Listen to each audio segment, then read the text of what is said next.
So let's get down to it, my friends. So a lot of times we have these kind of landmark town halls for younger families, which we consider you guys. When we start to hit kind of milestones in the process, just so we can report back to you. Sometimes it's right after early action time. Sometimes it's right after May 1st, which is the reason why we're talking to you guys today. May 1st is a big date for our students, and one day will be for you and your student, your child, or if you're a student listening, for you. Essentially, May 1st is the day that, as you guys know, our students have to, declare or commit which school they're going to. This year, we handled just about under 200 students. Um, I know there's been a lot of fanfare about how hard the application process was this year or the admissions process was this year. This happens every year. Every single year, everyone thinks everything's, the sky is falling and no one's going to get in anywhere. And what do we do? What do we do? And I just want you to know this year, yeah, there were some twists and turns, but there are every single year. We had a lot, we're getting the surveys in today as we speak from our students. A lot of students cleaned up on the UCs. A lot of students did very well in scholarships, half rides, 30,000 a year, 18,000 a year. A lot of students kind of popped into schools they didn't expect, whether it was a high tier private like a Duke or a WashU or Northwestern, or it was a out of state public that was competitive, like University of Michigan or a University of Virginia. And most important to us, honestly, is not the names of the schools, it's the fit.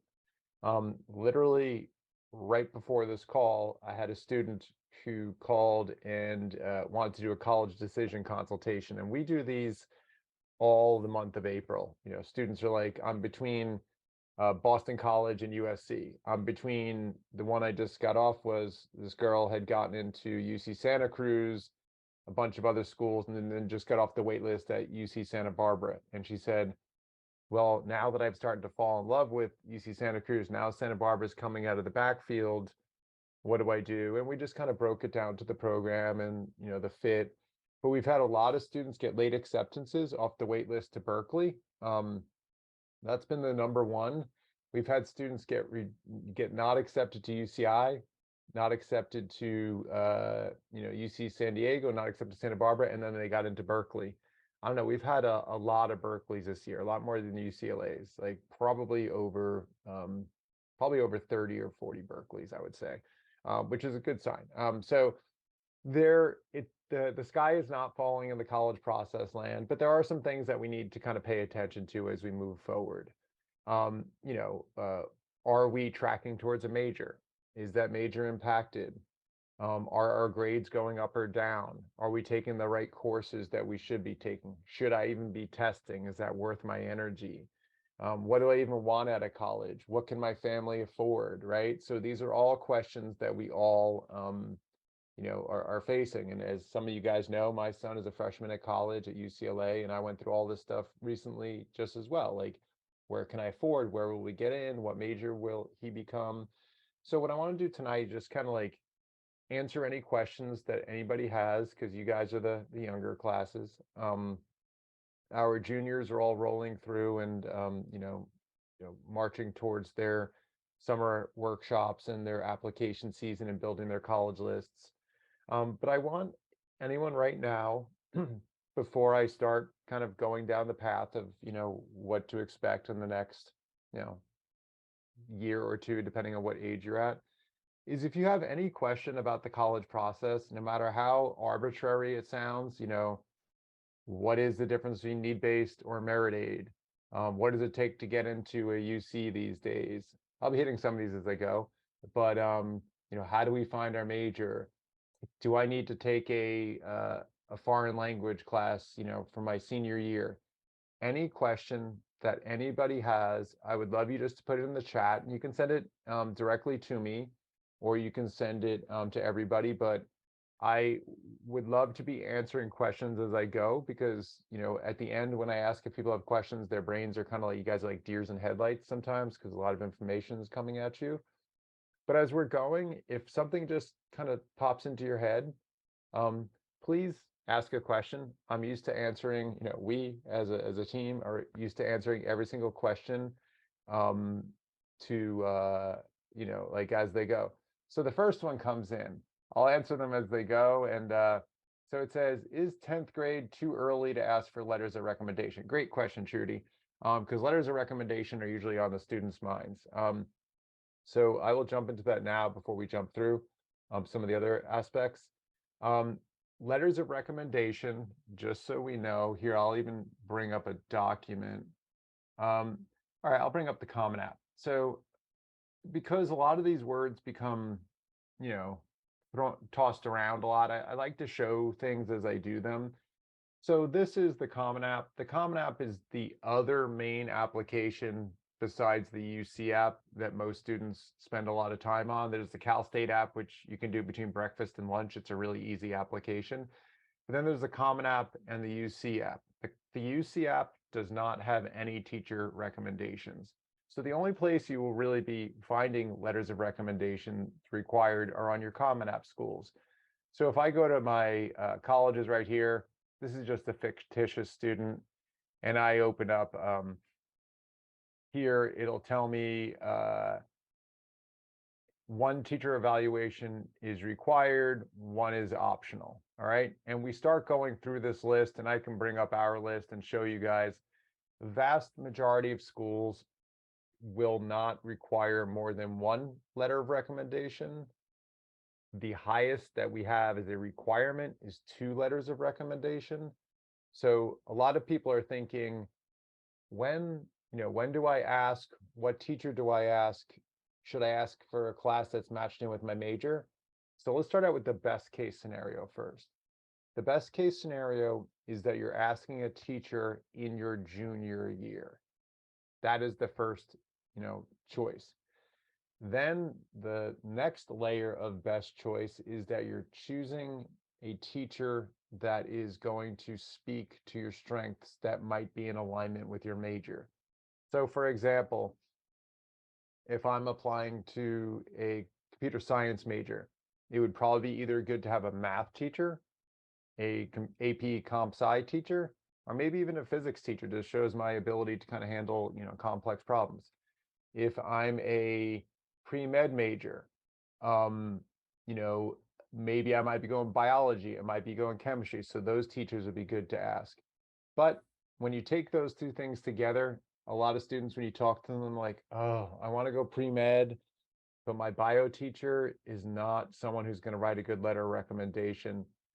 They are somebody who's probably just going to kind of be very cold and stiff and write it. And so not only does it matter what subject, but you have to actually think about who's writing your recommendation, because some English teachers will write 5 pages.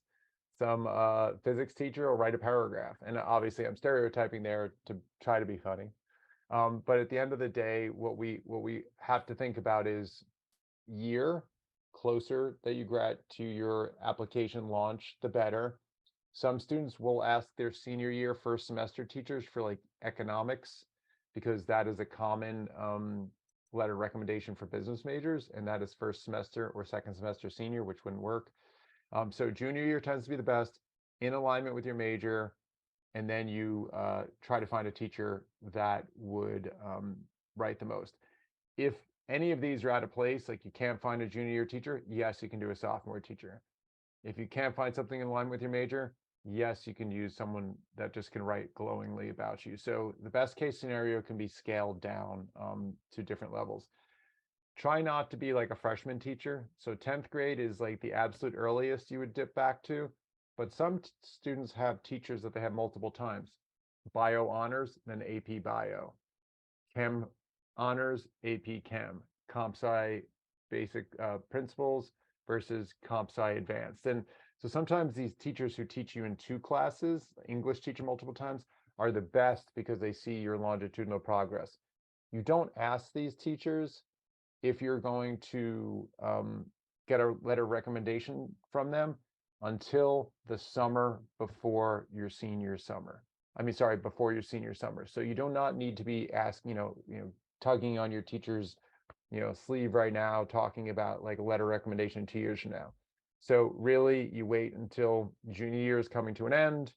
You notify your teachers then, and then at the end you will, and then in the fall they will write it. So next one. When is the best time to start taking the ACT, SAT for a sophomore moving into junior year in the fall? So let's look at a calendar here for a second. So one of the things here on this document here, we have a pacing the process document, okay? And each of these years, we try to lay out the basics of it. And this point here, and you guys can read all this on your own, but I'll just go over the things, the points that are salient. Freshman and sophomore year, in really just simple terms, academically, we should be just building our best GPA that we possibly can, kind of navigating around courses that we find more difficult and kind of leaning into our strengths. Also, if that's heading towards a major, that's fantastic. Like if you're finding that you really do like history or really do like biology, then you level up the rigor in those courses. But as sophomore year comes to a close, and this is to Judy's question, students will often take ACT versus SAT diagnostics to see if they are going to test, and if so, which exam they are better suited for. With the vast majority of schools being test optional, a fair portion in our student body, it's about 50% test, 50% don't test. A fair portion of students will opt out of testing altogether. Rule of thumb, if you can hit the scores that match your targeted school's historic averages, then you should test. So what does that mean? So let's just say I open up our blue list here for a second, and I'll just kind of show a school so we understand what that means. So 1, 2, 3. Okay. So if I open up a school, that is familiar to people, so open up USC. If we look here at their mean ACT score, it says between a 30 and a 34. So that's their historical 50%, middle section. So that means 25% are going to score above a 34, and 25% of the students admitted are scoring below a 30. So if you're in that historical average or above, so for us, we would say like if you can hit a 31 or above, you should be submitting to USC. Some students will go through and take, multiple exams. And let's say I end up with a 30 and they're going through their college list, here, I'll just bring up a list here. Say this is just a fictitious student. And let's just, pretend the student got a 30 on his or her ACT. Okay, this is a small list, but what I probably would realize is that this school, I'd benefit by submitting score, this one, this one, this one, this one, this one, this one. And then I might start to hit schools where my scores might not be good enough. And then like Michigan, I probably wouldn't send it in for. Berkeley and the UCs and the Cal States aren't even going to accept any test scores. So that's the first thing is, should I even be testing? As we, let me just go back to this. So if you are then kind of looking at the ACT versus SAT, if you look at your practice tests and your practice test scores look like you actually could be a good tester, and we're happy to weigh in on that. We don't want people to be testing if they could use their time otherwise. We're certainly not, the type of people that want everyone to test. But if it is going to help you, we will say, all right, well, which test are you better at, the ACT or SAT? And what we like to do in the beginning of the summer between sophomore and junior year is we like students to submit, ask for tests. This is our new website that we are going to be building, or it's already, as you can see, pretty much built. It'll be released in the next week or two, but students will just be able to go on here, request a diagnostic exam. At that time, we'll be sending you guys emails because you're on our mailing list, and we'll offer the opportunity for you to take a test at home, and then you just enter your scores in here and it'll tell you which one you score better at. And then you can decide if you want to test. And if you do want to test, this is going to Judy's main question, is when should you be testing? Different prep companies are going to be telling you different things. We've kind of had the same philosophy for over 20 years, which is that students who try to get the test done early often do more work and have lower scores. What I mean by that is if I look at the testing calendar as junior year and senior year first semester, that's the, the 3 semesters that people will think of as operatively as your testing time. Some students will try to be doing it early junior year because they think they have a busy junior year and they just want to get it crushed in. Those students quite often are not, and I say this, not talking about maturity level, but those students may not have the strongest math yet. They really don't know the college process in a concrete way yet. It's all abstract. But then as they really start to kind of move through the junior year, the clouds of first semester, as we say, start to disappear. And then they can focus on taking their tests. Our best suggestion for when to test is if you're doing an ACT, you do it in one of the first 2 exams that are before you, because APs are in May here, as we can say, see? We would suggest you do it February and April as your first 1 and 2 exam. If it's the SAT, a lot of students will do December and March, or they'll do March, take a break in May, and hit it again in June. So the next question is, if I'm taking these tests in second semester of spring, when do I start studying? Well, it depends on the student. Some students are pretty close to the score goal, and they may just start, 4 or 5 weeks ahead. Some students may want to get a head start by prepping over the summer between sophomore and junior year. Some students will just kind of start over Christmas break, heading towards the February exam. When we do a meet and greet with families, it's really about trying to look at that timing and try to figure out which one would be the best. So a lot of times, what families ask in that situation is, how much are the tests really actually going to help me? Is it worth me going to the energy? Is it worth me taking time away from my studies and preparing for these tests?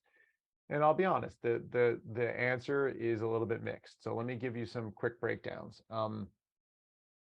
If you are a straight A student and you've been challenging yourself with a lot of rigorous courses, and you're aiming for some of the schools that are the top of the pile, like a Stanford or a Caltech or an MIT or a Vanderbilt, those schools do benefit overall when a student has good test scores as well. Because as you can imagine, there are so many students applying to these schools. Every data point that goes in your favor against the competition is beneficial. Do we have students crack those schools that do not test? Yeah, every year we have a bunch of them. But those students usually have a very specific focus.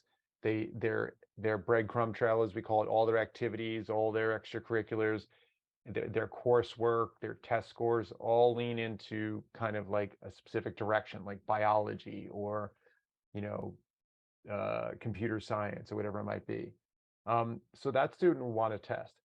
On the other hand, if I'm that same student and I'm looking at my test scores and my test scores are coming in significantly below the average test scores for the schools that I would be normally applying for, like say, for example, I have a 4.7 GPA and I'm only getting a 24 or a 23 on the ACT, we would probably say your gifts would probably be better used elsewhere. Not that we don't think you can climb up, but don't waste your energy. Don't spend that. But if you're close to your target score, then you lean into it. I think the parents like to hear this sometimes, is that the test scores can equate to money. So if I go to a school, let me see if I can find one here. It's not always so easy. Let me just see one that I maybe can find. Yeah, I'll just pick a random one, Auburn. I go down to scholarship page. Oh, there's not there. I pick a different random one. NC State. And all right, so all right, so this one doesn't say it. These are all the different types, but normally it would be for the Rising Freshman Distinctive Scholarships, um, or just the incoming freshmen. But you will see a lot of times, I'll just kind of say it. A lot of schools will say, if you have a 26 to 28, you get $4,000 a year. If you have a 29 to 31, you get $6,000 a year. You're 32 to 34, you get $10,000 a year. A lot of schools have a very clear STEP program, and they also will do the same thing with unweighted GPAs. So if students can't make merit scholarships with their GPAs, they can often make merit scholarships with their test scores. And at the end of the day, our goal, everybody, is not only to get students into school, but also to get money offers. So I want to hide it so you guys can't see any names here, but I'm just going to like open up our survey today because we're having I'm not on share yet, am I? All right, I want to share these names. So I'm just going to open up, we just opened our survey to our class of 23 yesterday. So I'm probably going to share and unshare the screen so we can see the name. All right, so now I'll share as soon as I can get the name out of the way. Okay, so this student's information came in and her numbers are very good. So this one is the student's at South High, current graduate, senior. She has a 4.0 unweighted, so she hasn't had any boo-boos. 4.7, straight A's the whole time. She submitted in very high test scores. And then we see her acceptances. USC half tuition, UCLA accepted, Rice accepted, UT Austin, Berkeley, San Diego, Santa Barbara, Davis. So this student had a really good run. $3,000 a year from Cal Poly SLO, 14,000 from LMU. That's a chemical engineer. So let me unshare again for a second, just so I can find a different student that maybe wasn't so high caliber, so that we can all kind of see different types, how things come through. All right, so this student here. All right, so another very good student, but not quite as high. This is a MiraCosta student. She's at a 3.77 unweighted, 4.13, which means that she didn't take as many honors and AP courses. It looks like she just took a handful of them. Submitted ACT scores, they look good. Then we see she was accepted to Berkeley that's a pretty good acceptance with a 4.1 to Berkeley. That's pretty good acceptance, to be honest. And we asked them what they say, played a role, sports, good junior year, strong essay, early decision, your legacy, etc.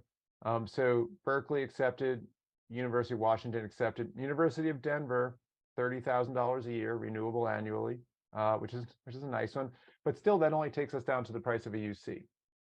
Denied UCLA, waitlisted UC Santa Barbara, accepted off the waitlist, waitlisted at GW, denied at BU, accepted at Northeastern, accepted to the London campus. That means she has to do her first semester in London. TCU, 88,000 total, which is, 22,000 a year.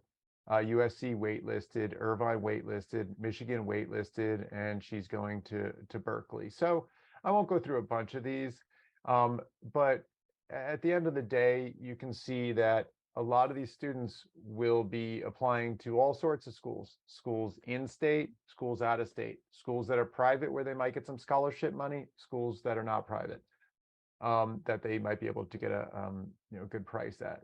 So let me look at the next question. It says, can you explain how the college process works with Blue Train? The student matched with a specific mentor, how frequently do they meet, etc., college counseling process. So there's a couple of things to answer that question. First of all, this week or so is the last time we'll be having our current system, which families buy package hours. We're going to be moving to another system that we see here. If I can just open this up, and this will be called it's a token package. And once this goes live in a week or two, our prices are going to increase, but families will go through and they will select if I'm a senior, or a junior, whatever they are. I have a 3.5 to 3.9. I will not be taking ACTs. I want help with complete college list building. I want help with applications. I want help with essays. And down here, this is going to be the part that question is I'm responding to. You'll have the option to choose general guidance, self-guided, and Bluetrain guided. The description will tell us what it is when it's not glitching, but general guidance, those families, a lot of these families have been through the process before. They will just be using our services when they need them. They'll email the office and say, please send an ACT tutor. Then when it comes to college, application times, they'll do some workshops. They'll have one-on-one essay help, but they're all, doing it from the resources that we give, our regular newsletters every month, our regular videos, our regular stuff. So that's that one, and that's the cheapest, obviously.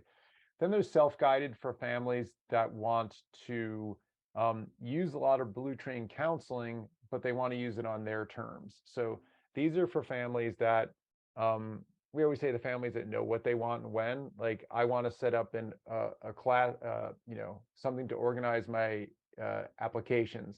I want to meet with someone to discuss my majors. I want to do some college list building, throughout the year. And that's self-guided. And we are constantly encouraging people to contact the office and set up what are called on-track sessions. And then there's Bluetrain guided. Bluetrain guided means we take a certain, number of tokens. I think it's like, depending on which package you're buying, we take basically, an hour or two or more from your package.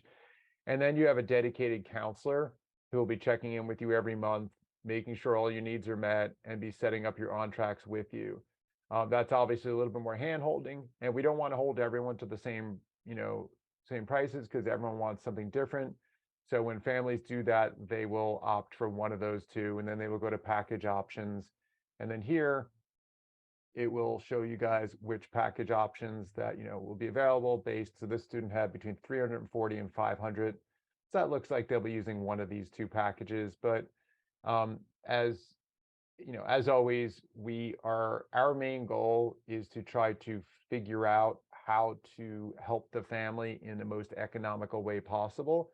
So a lot of times what you're hearing from us is you'll have a family, I can see Trisha's on the call, so she knows about this, but excuse me, we'll have a family that has a block of hours and they want to get a lot done. And one of the things that we're telling them is take your time. Most of your hours are going to be used between the summer before senior year and the beginning of senior year. That's when your essays really start to grind out. That's when you really lock down your major. That's really when you are doing your online applications and really knocking out your activities and really polishing them up. Then you move into something called supplements. Let me just explain what the supplements are, because that's a word that students will hear. I mean, families will hear again and again, but they will not really know what it means. So if I go here and I go to USC, I think that's what this is, Boston University, and I go to the college related questions over here, and I'll see essay questions at the bottom. Now, these little essays are not what we call your personal statement. Your personal statement is your main, let me see if I have it down here. Yeah, so this is your personal statement. I'll kind of go back to this. This is a personal statement packet. The personal statement is the main essay that students have to do. It is like a single page like this. This takes the most time. This is for the Common App. Every student that's applying to schools outside the UCs and Cal States will have to do this one, single page essay. Page sounds easy, but excuse me, students will take weeks, if not months, to kind of perfect it, and rightfully so, because it is something that they have control over and can really affect their college process. So as you can see here, we have lots of great essays our students are in. We just have our essay contest right now that our current seniors are sending their essays for. We share this with all of our students so we can teach them how to write essays off these. A lot of these are scholarship winners. And then down at the bottom is the other types of essays, which are the UC Insight questions. The UCs will have you write 4 half-page essays. So if you're thinking about the main bulk of work for the college process, it's essay writing. The personal statement, which is that single page, and then 4 UC Insights, which are these shorter ones. But unfortunately, or fortunately, it doesn't stop there, because here, this is called a supplement. And a supplemental essay is the school asking specific questions that they did not get in their personal statement. So what about being a student at Boston University most excites you? And then if you want to do the honors college, you have to do 2 more essays. And then I'll go to USC and I'll look at their questions. And their questions will be here. Describe how you plan to pursue your academic interests and why you want to explore them at USC specifically. Feel free to address your first and second choice major. So that's why the major. Starting with the, and then describe yourself in 3 words. What's your favorite snack? Best movie of all time? These all seem silly, but these are all part of the application process. So when you start to make a college list of, 10 to 15 or 17 schools, you'll realize that you have a you have a lot of essays to write. So on our new website, we're also going to have this, which is going to be like hoverable. It's going to be telling everyone what they're going to be doing every step of the way, whether it's the SAT or the application process. But you'll see that this month here, between your junior and senior year, this is basically what's going to have all the, completing your college list, writing your essays. So before we get to that time, we will be using hours to help families shape activities, select course loads, explore majors, maybe do a light college list building, but we're not really in the habit of encouraging families to use a lot of their resources before junior year. We always like to do light touches. So say if, David, if someone was like, what would be the blue chain guided plan that we would be telling people to do? We would be telling people to do 1 on track per semester in freshman and sophomore year. So that means you only meet 4 times with a blue chain person. It's very inexpensive. We make sure the course loads are on track. We talk to them about their activity. And we're not about doing activities in the way like join this club, join that club, because that only gets you so far. What really we see, it's been a total paradigm shift since COVID, is that students who do things on their own, they take some initiative to have a self-driven project. They don't need anyone to sign off their, volunteer hours, but they're actually doing things that actually is a unique intersection of their passions and their motivations. And so we have students, I always talk about a student who kind of converted an old sewing machine into a computer-driven sewing machine. Our student who did, research studies with marine sponges in his garage, the student who bought a telescope with babysitting money and started following the sky, student who joined this club trying to track down a true crime killer. There's all these things that students do, and if you're actually leaning into who you are, that becomes kind of what we always want. So one of the things that that we say, and I'm sorry if some of you guys have seen this, if I've ever shared this one before, but this is like a picture that we asked one of our students to draw, who very talented kid, born deaf. He's a blue trainer this year, and he didn't know if he had enough on his application for drawing, and we were like, just draw, lean into your passion. So we can't have this thing, fabricated applicant versus authentic applicant. A lot of families and students go for the fabricated applicant, sees herself as a resume, takes as many APs as possible, moves head down through stress, conforms to what she thinks colleges want. Like you're trying to make yourself into what you think the admissions officers want. And we realize a lot of times those students do a lot of work and they think they're going to be at the top of the pile. And then these other kids that were just more like the one on the right explores the world around her. Maybe she wasn't doing a million clubs, but she was, um, you know, teaching herself or doing yoga, and she was um, helping her grandmother with cooking and learning about culture.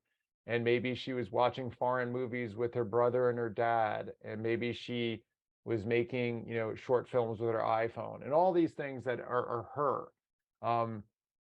Thrives with inspired course selections. We can't tell you how many times families say, should I take physics?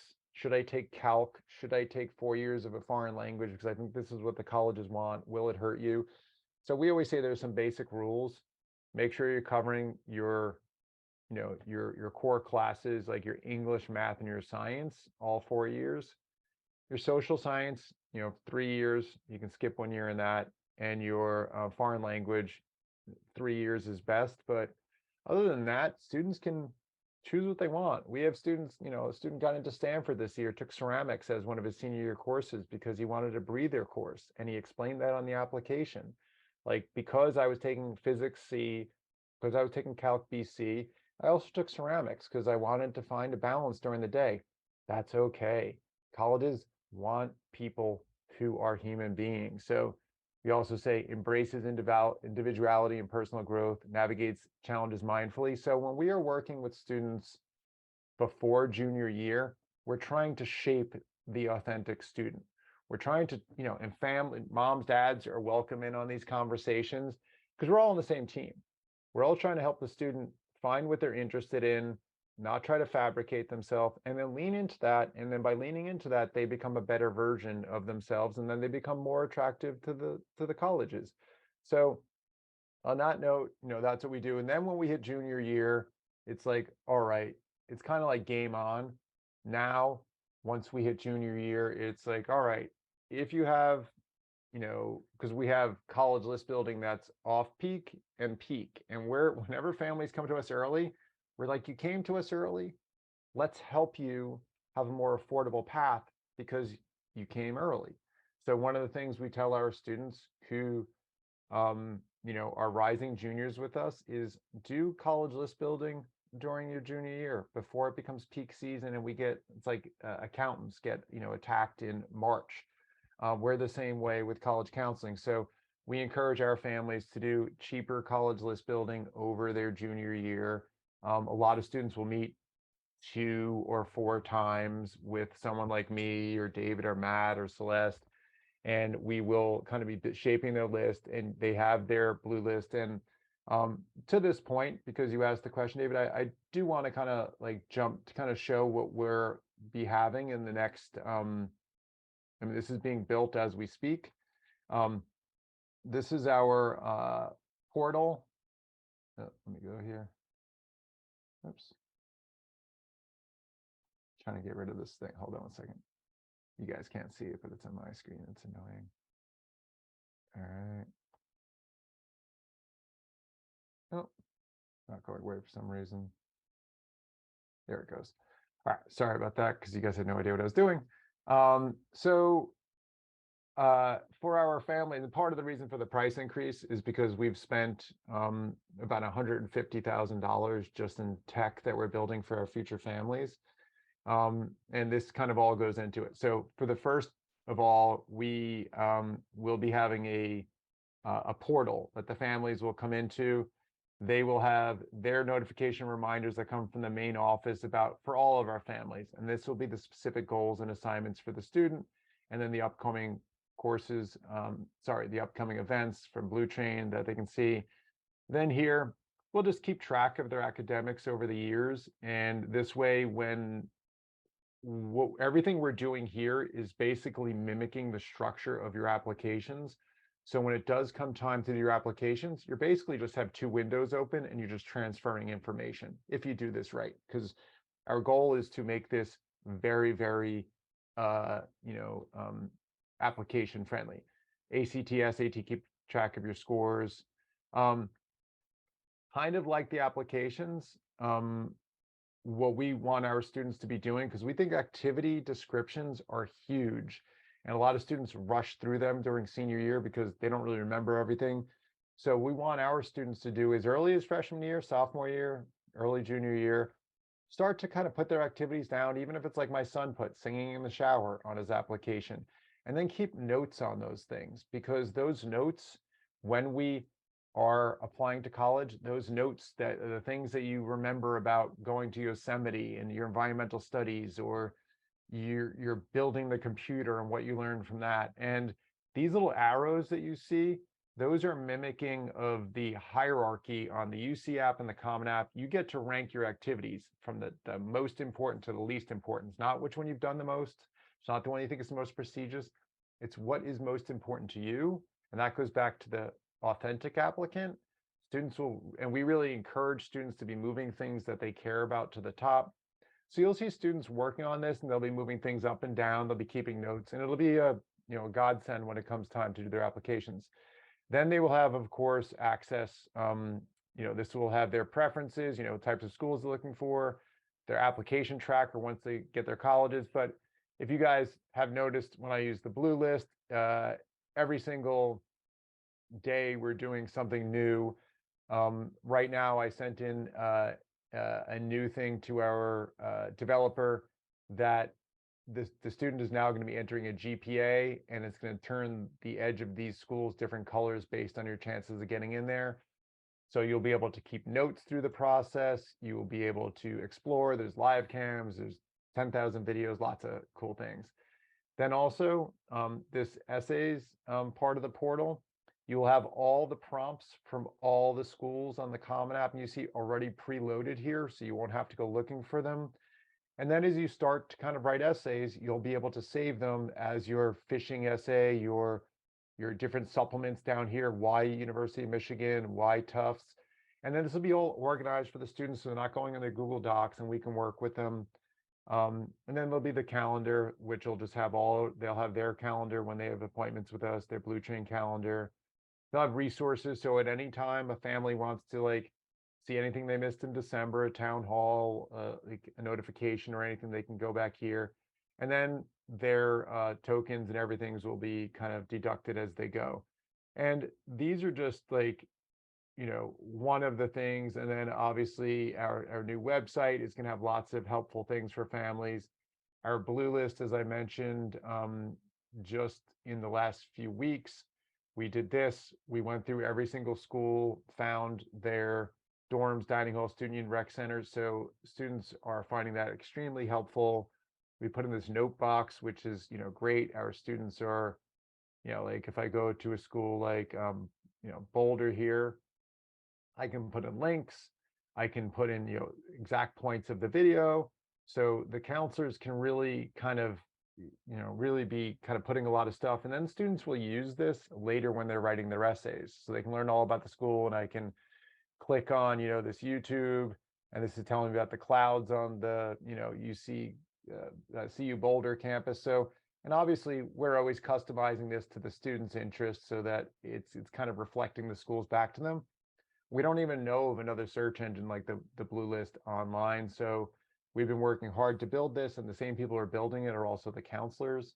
So that's kind of essentially how we move people through. Once people sign up, then we start guiding them through. Let me see the next question here. It says, can you talk about the A's before APs? Just a general talk. So essentially, we have a saying, A's before APs. And what does that mean? That means when you're making your courses loads, a lot of students think about the weighted GPA. Like if I get a B in an AP, that's the same as getting an A in a non-AP. So therefore, I'm just going to load a lot of APs on myself and then see if I can at least hit some Bs, and I'll be the same as someone who got straight A's. It doesn't quite work that way. In general, obviously, there are certain schools that students need to take rigorous courses, UC's being among them, to get into the upper level ones. But remember that student that I showed where she had a 4.13 and got into Berkeley. Okay. That student obviously didn't take a ton of APs, but she did very well in the classes that she took, and the classes that she took were aligned with her major. And she was, clearly someone that was had a passion for earth science. Um, and that went a long way with Berkeley. Too often students will say, I'm going to take every AP available to me. And I say this kindly to my Peninsula students. A lot of my Penn students or our Penn students will load up. I always say they look like the villagers going up the really steep hill with a giant backpack because they're trying to carry as much as they possibly can. And then they'll have someone with a lighter backpack with a more authentic course curriculum going past them. And the thing that is the worst in this business is seeing a student work really hard and get less. So what we say is, if you feel like the course load is going to be too heavy, and we have some of our smartest students that we've ever had, like take really manageable course loads because they're like, you know what? I know if I overwhelm myself, I don't process things that quickly. That's not me. I'm not the person who just is a grinder. I can do well in a manageable course load. So we always say, and this is, the saying, A's before APs, but take the most rigorous course load you can where you still think you can get straight A's. And that's written in that document, Pacing the Process, that was linked to. It explains that, but what that means is if you can't take any APs because you feel like you're going to be overwhelmed, then don't take any APs and try to do really well in the courses that you are taking. If you can take one AP and you feel like that might be a breaking point after that, take one AP. You guys get it. You don't need me to go through three, four, but you guys get it. Essentially, what you want to be taking is be successful in the balance that you can take, and obviously push yourself, but pushing yourself past the brink because you're satisfying some college gods usually backfires and you end up doing more work rather than less. If you have questions, about which AP is easier or harder, we're always open to talking about that. Like, AP Psych is normally an easier AP than AP Chem, AP Comp Sci. Principles usually an easier AP than AP Calc AB. So, but obviously teachers affect the mix a little bit. But at the end of the day, if a student does enter the next year, sophomore, junior, senior, what we always say is your main goal is to be on your toes the first 2 weeks of school. So if you find that your course load is too heavy, you immediately level down. The last thing we want students doing is like thinking that they're going to be okay with a course load, stacking it on their back, and then looking at you with puppy dog eyes towards the end of the first semester and going, it's a lot. I'm also doing a sport. I also am trying to be a normal 16 or 17-year-old and have friends. And this is a lot. And it's actually crumbling me a little bit. And then we're like, well, that stinks because that means that student is unhappy, but also that student would have been wiser dropping that heavy course when the semester first started. So one of the things we always say to our families, like as soon as semesters start, look around, take stock of your teachers. I do on tracks with students all the time. All of our counselors do. We say, how's the semester going? You say, like, where's the time sink? Oh, AP Chem is a nightmare because my teacher basically makes us teach ourselves. And then the quizzes have nothing to do with what we've been taught. I'm spending all this time on it. So you're like, maybe that might not be the best class to stay in because that teacher doesn't sound like they're going to change. And that might jeopardize your other courses. And then where are we? We're doing a lot of work for a lot of frustration and we're not at the place we want to be. So we always want to warn people off that. And we also want to let students know it's okay. Like there's this, it's not a contest of like how much you can carry. Last one, does it make sense to download the Common App now to get visibility into what some of the schools want? Let me create this full. No, to be honest with you, the Common App every August 1st changes, it reboots. So what we really tell people to do is the Common App doesn't really tell you anything you need to know except for those essays, and those essays are the most volatile, changing thing. So our job at Blue Train, the minute, all right, let me just show you the way this works. So I'm gonna go here. This is a very small list, so and you can do this at any time if you want to see the same things, but I'm going to export this, right? So I'm going to go here, and this is going to take my saved list of colleges that I've learned all about on the Blue List. I've watched videos, I've done 3D drop-ins, I've looked at course catalogs, which we didn't even get into, which is like really the beauty of the Blue List is how much you can learn about schools just by clicking around in that very small space. And again, we don't know of anywhere else that you can get as much information and is visually interesting. So now when I go to this, this is now my tracking sheet, and everyone knows, most people know how to use, Google Sheets, or so you can change this, but it already has everything preloaded. There's your deadlines for the Common App, so you can tell if it's early action or final. Over here is going to be all your essays for all the schools. And on August 1st, we go through, or the first few days of August, we need about 72 hours. We go through and double check all the schools and see what has changed. And then students will have the ability to kind of get their supplements, because that's really a pain in the neck when you're going through each of these schools and you have to copy and paste and they're changing. So we do that, that spreadsheet to help them do that. And then as they go through the process, there, it automatically uploads the letters of rec, and then they will move into the second tab. It will have all the scholarship pages for each school, the honors programs for each school, and etc. So it really doesn't, I don't tell people it's not downloading, it's just like signing up for it.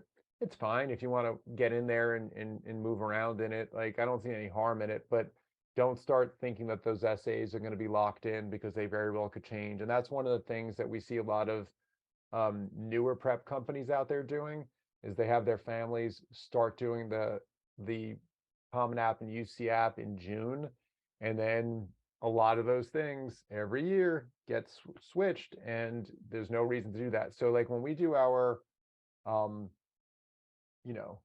when we do our summer workshops for those that are seniors, and again, forgive us because we're still under construction on this, but these summer workshops are kind of laid out in a specific way.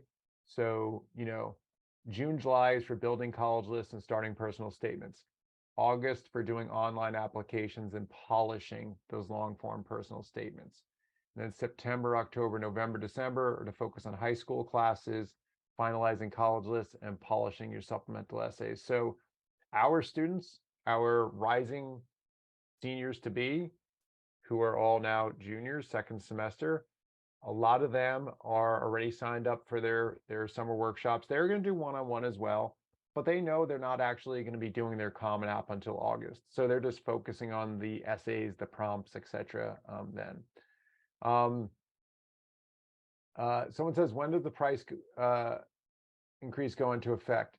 The price increase is supposed to go into effect as soon as we go live with the new site, which I will tell you as insider information, it will not be within the next week. It'll probably be within the next 2 weeks. So that's just it. And you can reach out to the office and talk to them. And if you haven't set up a meet and greet, or an on-track, you can do that as well. Just so you know, the families that do get a grandfathered in price, you don't pay everything all up front. So, it's really just about, it's an investment for the future, and then you'll pay the second half, probably depending on how old, it could be not for another year or two. But those families are going to save a lot of money. I'll just be honest, because the new system is charging more for counseling and college list building. The current system, you don't have to pay more for off-peak college counseling or college list building. It's the same rate as test prep. So you save money there and the packages are cheaper. So it's like a double doozy of that. And look, I don't like raising prices. I don't like pricing anyone out, but I also know like running this business and trying to give the best services is like a big project. So, and actually keeping really good people around. So, we do our best to kind of deliver on every single level. We're excited about all the things we're going to be bringing to you guys. Someone else asked a question. What is your opinion about taking El Camino dual enrollment high school courses versus taking APs? So that can be a problem.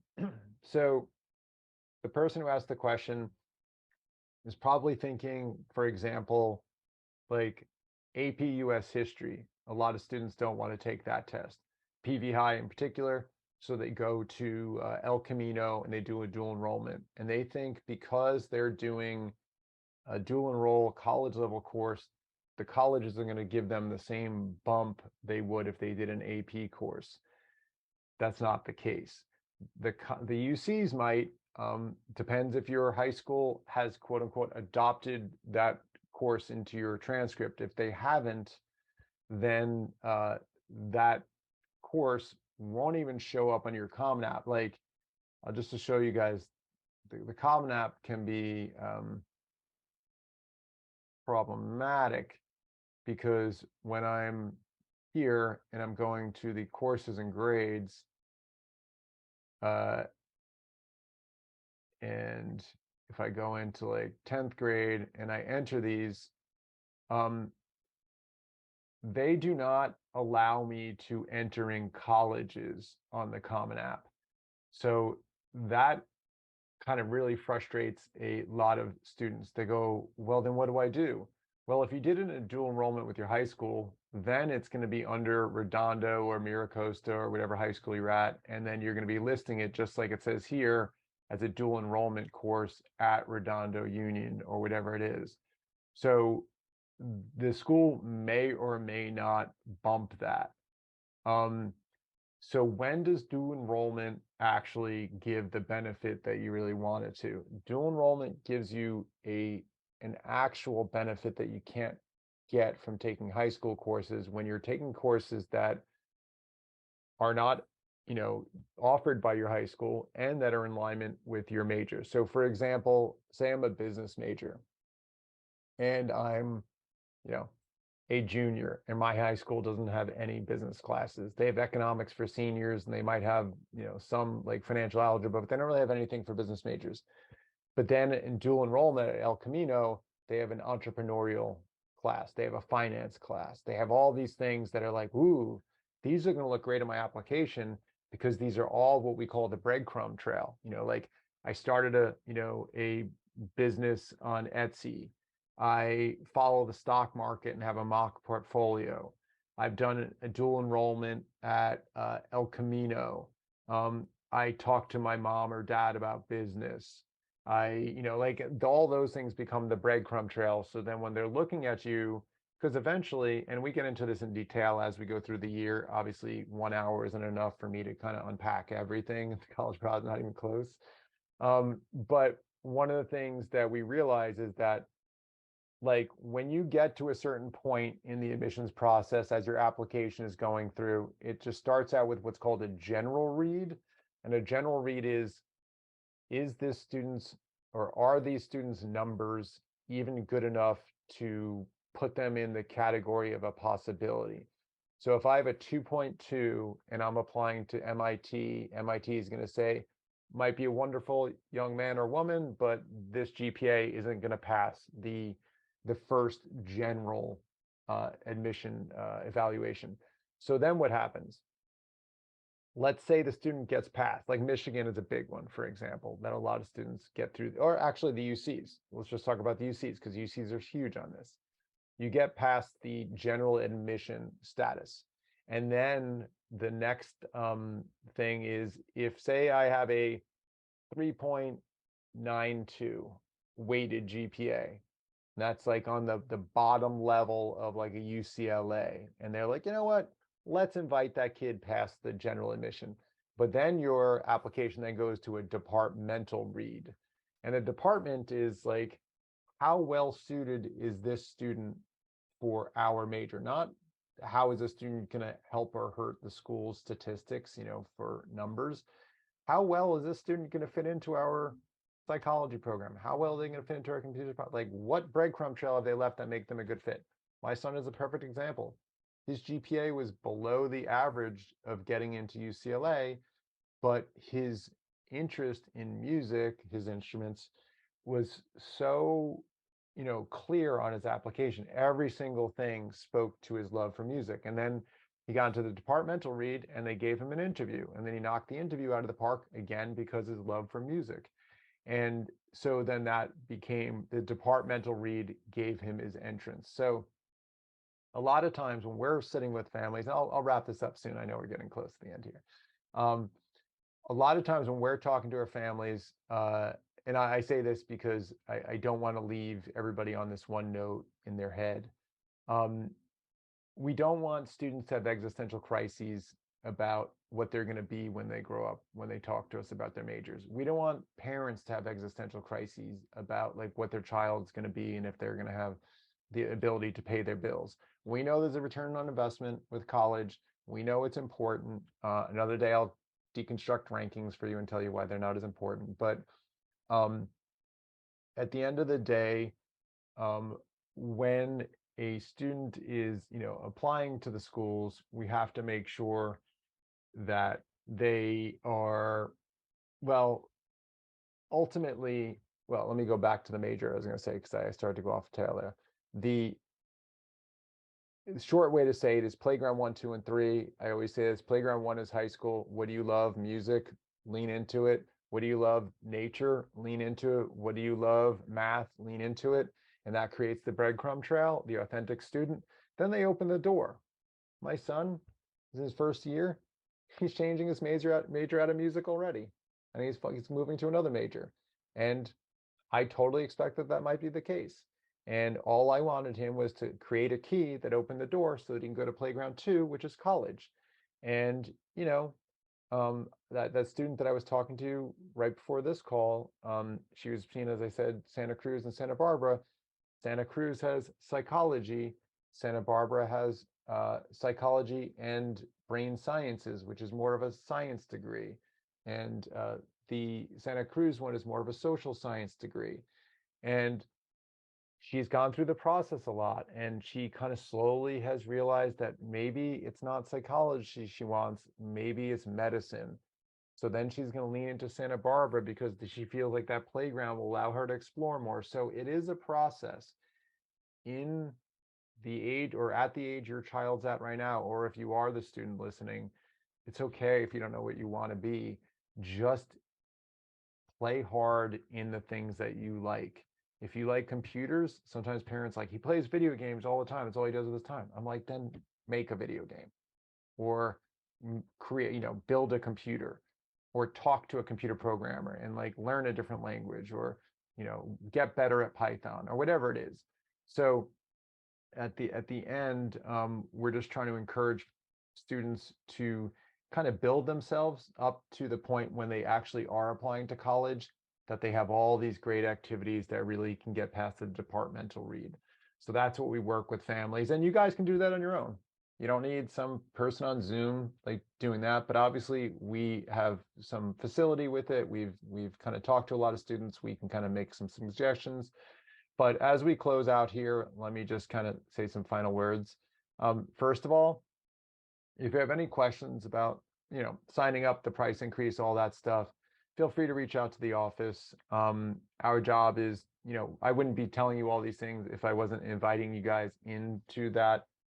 So I want everyone that's listening, whether you're here now or you're listening and recording, but we are going to kind of creating a division just so we can keep our invoicing straight at a certain point.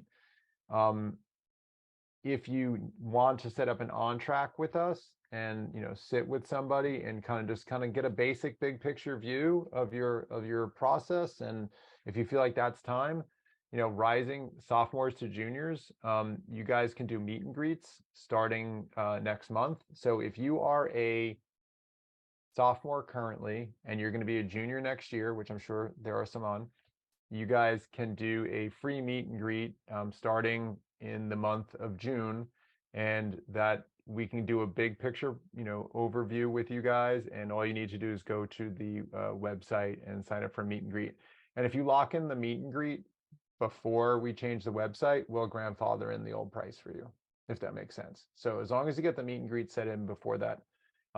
Otherwise, our whole philosophy is, not to kind of pressure families into things, not to scare people, but to just kind of gently, let people know what we do. And, we're here if you need us. We'll keep working on our end to kind of keep streamlining the process, keep building things for you guys so that it's easier for you guys. And also, just kind of keep building out our team so we have more and more resources for you guys at every step of the way. But I'm going to say one last, anyone have any last final questions about anything like that you want to throw out there? Okay. Some of the resources that we built in this year, we started doing financial aid, helping people with their FAFSA, CSS profile forms, merit scholarships, all that stuff. So every step of the way, we're trying to help you guys get some good options. But on that note, I'm going to let everyone go get dinner, and thank everybody for coming. David, thank you for having the camera on and being a human being I could speak to. And thank you all, and wish all of you a good, end of this school year, and hope to see you guys sometime soon. Bye, guys.